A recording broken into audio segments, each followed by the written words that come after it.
이사야 8장 16절 말씀입니다.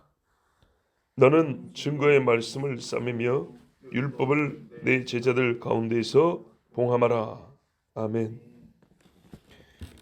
증거의 말씀, 지금 주신 예언의 말씀들이죠. 율법, 이미 모세를 통해 주신 말씀이죠. 그런데 지금 본문에서는 싸매다 봉함하다라는 말이 다르지만 같은 뜻이란 말이에요. 한자표는 이사일의라고 합니다. 다를이 말사. 말은 다른데 같은 일의 하나의 의미를 가지고 있다는 겁니다. 율법과 증거의 말씀은 모순되지 아니하고 하나입니다. 말씀이 무슨 뜻이냐 하면 지금 내가 예언해 준 말을 율법과 같은 그런 권위와 하나님의 뜻이 담겨있는 이 말을 너는 잘 싸고 봉함해서 간직하라 이 말입니다. 문제는요, 왜 싸매라 했고 왜 봉함하라 했을까? 이것이죠. 특별해서 제자들 중에서 봉함하라 그랬어요. 제자들 가운데서. 이 말을 딱 들으면 제자들이 못 보게 봉함하라 이렇게 느껴져야죠. 그 말이 아니고 제자들로 하여금 제자들로 하여금 또는 제자들이 보는 데서 또는 제자들과 함께 뭐 이런 제자들에게 맡기기 위하여 뭐 이렇게 해석하는 것이 더 맞는 해석입니다. 무슨 말이냐면 보십시오. 봉함해서 제자들이 못 보게, 제자들이 못 보기가 아니라 누군가가 못 보게 봉함하는 건데 이사야가 죽으면 그 봉함한 걸 누가 간직하죠? 제자가 간직하는 거죠. 그래서 이사야가 제자들과 함께 있는 곳에서 봉함해서 이게 무엇인지 아는 사람이 있어야 될 거 아닙니까? 이게 봉함되어야 된다는 것을 아는 사람, 봉함된 상태를 유지하는 사람이 있어야 될 거 아닙니까? 땅바닥에다 묻어놓거나 동굴 속에 있다 던져놓는 게 아니단 말이에요. 사람이 보관하는 거란 말이에요. 그래서 그런 뜻으로 제자들이 못 보게 봉함하라 이 말이 아니고 제자들이 있는 곳에서 봉함을 해서 네가 봉함하고 왜 봉함하는가를 너 말고 또 아는 자가 있어서 네가 죽은 후에도 그들이 계속 그 봉함의 상태를 보존할 수 있도록. 왜 이렇게 봉함을 하냐? 봉함은 기본적으로 싸매고 봉함한다는 말은 기본적인 뜻이 노출을 막고 현 상태를 보존한다는 뜻이죠. 문제는 그 다음입니다. 그 다음. 왜냐하면 누구로부터 이거를 보존하는 것이냐, 누가 못 보게 노출을 막는 것이냐의 문제입니다.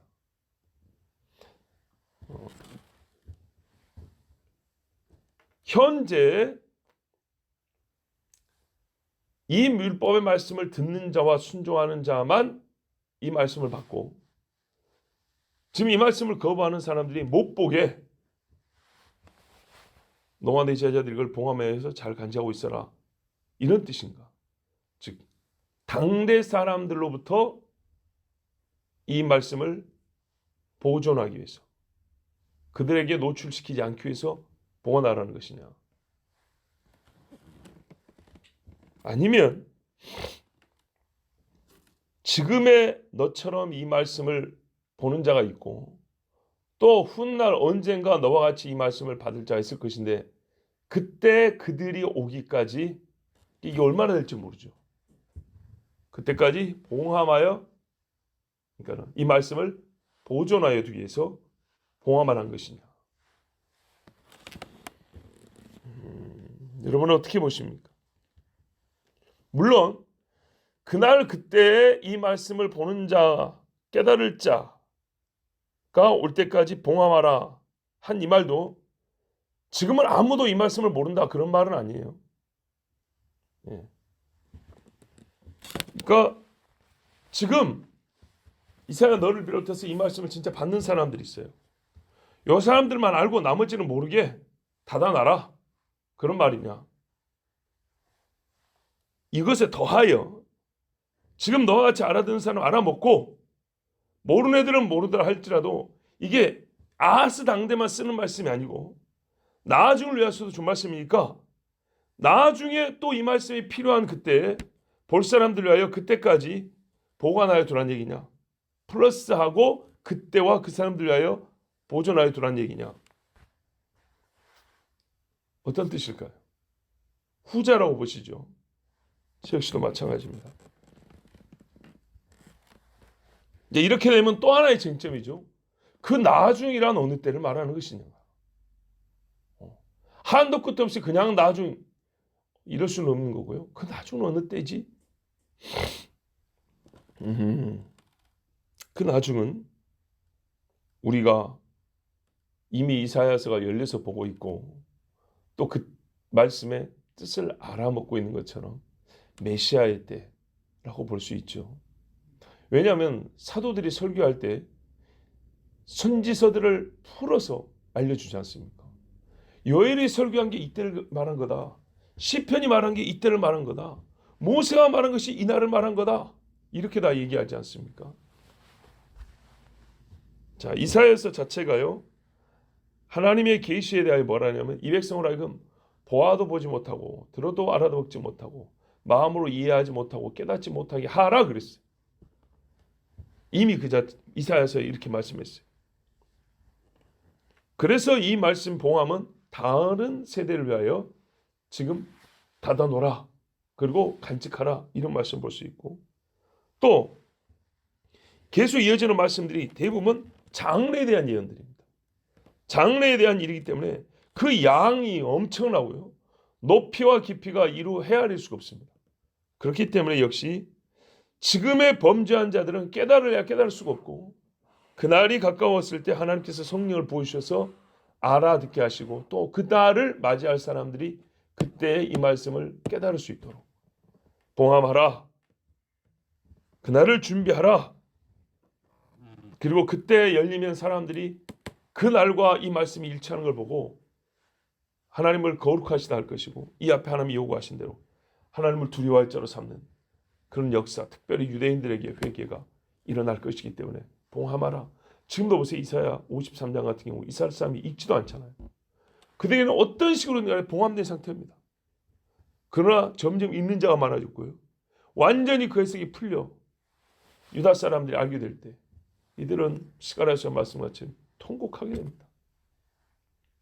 자, 이 마지막 세대를 위하여 2000전 예수님 오실 때와 또 다시 오실 예수님의 때에 이사야서가 이제 열려서 봉함이 풀려서 많은 믿음의 사람들이 주님 앞에 설 수 있도록 회개의 역사가 일어날 수 있도록 하나님이 지금 싸매어서 봉함하라 이렇게 말씀한 겁니다. 당대 사람들이 주지 않았다는 얘기가 아니에요. 줬지만 당대 사람들은 믿지 않았어요. 믿었다면 바벨론으로 끌려가지 않았을 겁니다.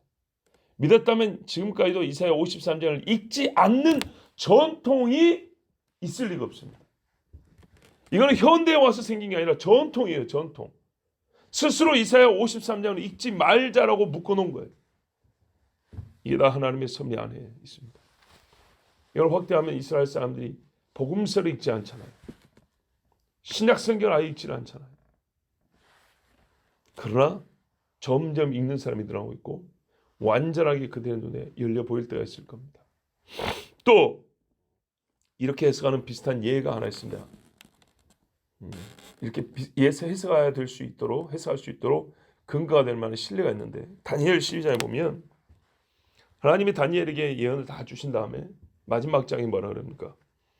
그때 내 민족을 호위하는 대군 미가엘이 일어날 것이요. 그때가 언제며 내 민족이 어떤 민족인지 다 아시죠. 또 환란이 있으리.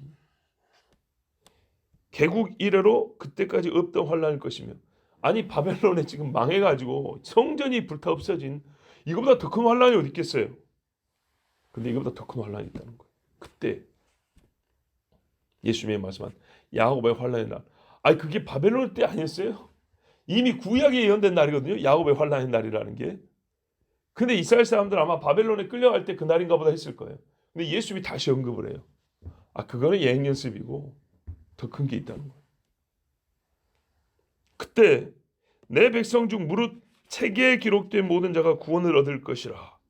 땅의 티끌 가운데 자는 자 중에 많이 깨어 영생을 얻는 자도 있겠고 수욕을 받아서 무궁히 부끄러움을 입을 자도 있을 것이며 지혜 있는 자는 궁창의 빛과 같이 빛날 것이요 많은 사람을 옳은 대로 돌아오게 한 자는 별과 같이 영원토록 비추리라. 자, 마지막 날 얘기하고 있죠. 그러면서 말해요. 다니엘아, 마지막 때까지 이 말을 간수하고 이 글을 봉함하라. 많은 사람이 빨리 왕래하며 지식이 더하리라. 바로 이 시대를 말하고 있다는 것을 해석을 통해 우리가 알 수 있습니다. 그 어느 때보다도 사람들이 빨리 왕래하며 지식이 더하는 시대죠. 거기 써먹을 만한 게 얼마나 있을지, 빨라서 뭐가 얼마나 좋은지는 모르지만 마지막 때까지 간수하라, 봉함하라. 그런데요, 하나님께서 뭐래요? 그 마지막 때에까지 봉함하라는 얘기가 끝까지 아무도 못 읽게 하라는 얘기가 아니죠. 예. 그 마지막 때가 되면 열릴 것이고 하나님이 열어주시는 거예요. 부활할 때 하나님이 문 열어주신 것처럼 열릴 것이고 풀어줄 것이고 이 글이 하나님이 우리를 위하여 주신 우리의 구원을 위하여 주신 말씀한 걸 깨닫게 된다는 얘기입니다. 그런데 이제 이거를 악용을 하면 어떻게 됩니까? 이 단어 하나를 악용하면 몇천 년 동안 봉함되었던 말씀이 열리다 해서 포스터 붙여놓고 자기가 다 푼다고 이제 이상한 사람들이 나오는 겁니다. 말은 틀리지 않아요. 때가 되면 하나님이 가르쳐준다 했으니까. 그러나 어떤 한두 사람이 독점을 하듯이 그리고 본인이 그거를 완벽하게 혼자 다 깨달았다는 식으로 말한 것은 조심해야 합니다. 혹 그가 가서 들어보니 맞을 수도 있지만 맞을 수 있다고 해서 본인이 그렇게 와보라 마치 자기가 예수나 된 것처럼 그런 식으로 자기를 과대 포장하는 것은 역시나 실족하기 딱 좋은 모양새입니다. 조심해야 합니다. 자, 다니엘이 충성되었습니다. 그래서 하나님이 증거의 말씀을 받아 쓰고 봉함하게 하셨습니다. 충성된 종에게 하나님 말씀을 맡기시죠. 다니엘은 깨달았어요. 이 말씀을 먼저 받은 자가 다니엘이고 천사가 해석해 준 걸 직접 들은 자가 다니엘입니다. 그렇지만 그의 시대 사람들은 알지 못했습니다. 그렇죠. 크게 두 가지 이유 때문인데 첫째는 그들의 죄와 영적 무지, 어둠 때문이고요. 둘째는 하나님 말씀의 성취의 때가 아직 아니기 때문에 하나님이 섭리적으로 닫아놓은 겁니다. 그래서 하나님은 충성된 종 다니엘에게 봉함을 했고요. 마지막 때까지 간수되어 그때의 백성이 읽을 수 있도록 했습니다. 그리고 우리가 잘 알다시피 이제 약 500년, 600년 정도 지난 후에 사도 요한이 거의 다니엘을 다시 보는 것과 같은 계시록을 쓰지 않았습니까? 에스겔서를 보는 것 같고 다니엘서를 보는 것 같은 요한으로 하여금 예언의 성취의 때를 또 보게 하셨습니다. 요한은 분명히 다니엘서를 읽었을 겁니다. 그 말은 다니엘서를 보고 요한계시라는 창작물을 썼다는 얘기가 아니고 다니엘서를 알고 하나님이 주신 또 하나의 환상을 봤을 때 그는 하나님이 그때 주신 말씀을 나에게 풀어주시는구나. 그때 주신 말씀을 성취하시는구나 깨달았다 이 말입니다. 왜냐하면 예수님이 먼저 다니엘에 기록된 바 이렇게 말하기 때문에 사도들이 성경을 안 읽을 수가 없습니다. 예수님이 선자의 글로 하여금 자기를 가르쳐주는데 모세의 글만 인용했겠습니까? 아니죠. 다니엘을 예수님 직접 언급했는데 어떻게 다니엘의 글을 안 가르쳤겠어요? 이사야의 말을 인용을 했는데 예수님 이사야의 글을 안 가르쳤겠어요? 이사야의 비전도 있고 다니엘의 환상도 있고 에스겔이 본 마지막 때의 임재 하나님의 새하늘과 새 땅에 임하는 것도 다 봤단 말이에요. 그리고 하나님이 반모섬에 있을 때 요한에게 또 보여주시니 그렇구나. 우리 주님이 이렇게 마지막 날에 하나님의 말씀을 연거푸 가르쳐 주시고 또 한편은 봉함하시고 그때를 이렇게 준비하게 하시는구나. 그렇게 아는 거죠. 계시록 22장 10절 13절에 이렇게 다 본 후에 아까 다니엘은 12장이고요. 계시록은 22장이죠. 이제 하나님이 이렇게 말씀하세요. 또 내게 말하되 이 두루마리의 예언의 말씀을 임봉하지 말라. 때가 가까우니라. 이제 풀리죠. 예, 때가 이르기 전까지는 임봉해야 되는 건데 때가 가까우면 임봉하지 말라는 거예요. 때가 가까우면 하나님의 명령이에요. 곧 이 순서로 볼 때 또한 하나님의 이 기록된 말씀들을 우리가 뜻을 분별해 보면 하나님께서 한 가지 이야기를 하고 있는 거예요. 메시아의 날. 그날을 이해하고 있지만 지금의 세대는요. 극소수의 사람만 이 말을 받는 거예요. 곧 하나님을 거룩하시다 하고 이 모든 일을 보고 하나님을 찬양하는 자가 몇 명 안 되는 거예요. 그리고 이 유대인들을 구원을 이루게 하여 하나님은 구원의 섭리 가운데 그들의 눈을 어둡게 하고 말씀을 닫아놨어요. 그게 지금 우리가 보는 현상입니다. 그러나 또 하나 보는 현상이 뭐예요? 점점 유대인 가운데 누구를 알아요? 메시아를 안다는 메시아. 그래서 마지막 때, 곧 이때 하나님의 말씀이 지금 점점 풀려 해석이 되고 열리고 알게 된다는 겁니다. 우리만 하더라도 보세요. 여러분. 성경을 이스라엘을 중심에 놓고 읽어야 된다. 예. 하나님께서 이 땅에 대하여 갖고 계신 모든 말씀이 그 뭐랄까요? 그 시간표와 그 중심 사건은 이게 원형이라 하면은 가운데 뭐가 들어있냐 할 때 이스라엘이 들어있다는 거. 예. 말씀을 맡은 자들, 메시아가 온 그 민족이 가운데 있다는 걸 여러분 우리가 깨달은 지 몇 년 됐습니까? 제가 10년 됐습니다. 물론 그 10년 이전에 조금씩 알았지만 그렇구나. 그렇구나. 10년 됐습니다. 여러분은 뭐 다른 분한테 조금씩 들었겠지만 그렇구나가 혹이 있었다면 그건 저에게 듣고 지금 깨달은 거 아니겠습니까? 그리고 이스라엘 가보니 역시 그렇구나입니다. 몇 년 안 됐어요. 보세요. 대한민국 기독교 역사가 100몇십 년인데 네? 이스라엘 아는 사람이 별로 없습니다. 옛날에 종교교육자들도 몰랐어요. 루터나 칼빈도 몰랐어요. 종교교육자 후예들 중에 1600년대, 700년대 신학자들 중에 이스라엘에 관하여 하나님께서 로마서에 말씀하신 대로 그들을 구원하실 것이고 그들의 날이 무엇이다라고 안 신학자가 몇 명 안 됩니다. 그 훌륭한 신학자들 중에 욕할 게 아니라 그들의 때는 그 정도 아는 것이 맞는 거예요. 그러나 그분들은 이스라엘에 대해서는 다 몰랐지만 그래서 푸는 것들마다 다 교회 이야기라는 거예요. 이사야서 주석들 보면 옛날 거 보면 다 교회 이야기하는 거예요. 이스라엘의 회복이라는 주제를 성경이 그렇게 눈에 보이게 말하는데도 그걸 실제로 믿는 사람은 손에 꼽아요. 예? 정통주의 신학자, 청교도 신학자 중에 손에 꼽아요. 없지는 않아요. 있긴 있어요. 몇 명 안 돼요. 왜 그래요? 당시에는 이스라엘이 없었거든요. 안타깝게도 우리의 믿음이 우리의 시야가 그 정도예요. 이스라엘이 없는데 이스라엘에 대한 말씀이 우리 교회에게 주신 말씀이지. 이렇게 금방 넘어가는 거예요. 정말 하나님이 이스라엘을 돌이킬 거라. 여기에까지 미친 사람들이 별로 없었다는 얘기입니다. 그러나 지금은 때가 됐잖아요. 지금은 그런 식의 생각이 오히려 더 이상한 것이죠. 왜요? 이스라엘이 세워졌잖아요. 얼마나 사람들이 무지한가 보세요. 이스라엘이 세워졌는데도 불구하고 이스라엘에 대한 말씀이 교회라고 생각하면 얼마나 답답하냔 말이에요.